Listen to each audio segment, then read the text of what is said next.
रमजान की रोशनी। गांव के एक सादा से घर में यूसुफ नाम का नौजवान रहता था। गुर्बत इसके घर की दहलीज पर बैठी रहती थी, मगर उसके दिल में ईमान की दौलत भरी हुई थी। जब रमजान अल मुबारक का चांद नजर आया तो यूसुफ के चेहरे पर एक खास नूर फैल गया। वो जानता था कि ये महीना सिर्फ भूख और प्यास का नहीं बल्कि सब्र, शुक्र और अल्लाह की कुर्बत का महीना है। रमजान की पहली सहर में यूसुफ ने सादगी से रोजा रखा। इफ्तार के वक्त घर में थोड़ा सा पानी और चंद खजूरें थीं, मगर इसने शुक्र अदा किया और कहा, ए अल्लाह, तेरा दिया हुआ थोड़ा भी मेरे लिए बहुत है। यूसुफ दिन भर रोजा रख कर मजदूरी करता, मगर जुबान पर शको ना लाता।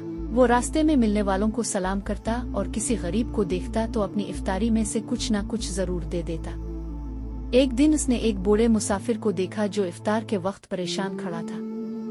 यूसुफ ने बगैर सोचे अपनी खजूरें और पानी उसके हवाले कर दिए। इस दिन यूसुफ ने खाली पेट इफ्तार किया, मगर दिल अजीब सुकून से भर गया। इसी रात तरावी के बाद यूसुफ देर तक दुआ करता रहा। आंसुओं के साथ इसने अल्लाह से कहा, ए रब करीम, मुझे अपने फजल से महरूम ना करना।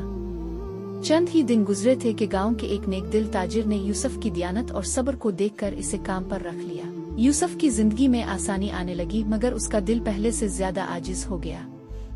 रमजान के आखिरी अशरे में यूसुफ ने ये राज पा लिया कि असल कामयाबी माल में नहीं बल्कि अल्लाह पर कामिल यकीन और नेकी में है।